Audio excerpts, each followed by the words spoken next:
In this video, I'm gonna be showing you how to find your hotspot password on iPhone.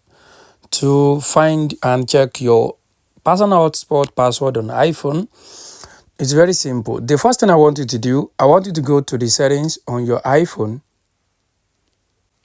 So once you come to the settings, I want you to scroll down and tap on personal hotspot. So let's tap on personal hotspot.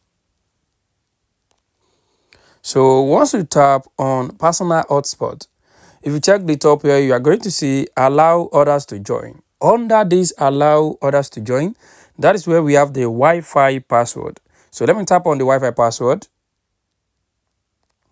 So this is my password showing now. So this is my hotspot password. I can change it. I can do whatever I want with it.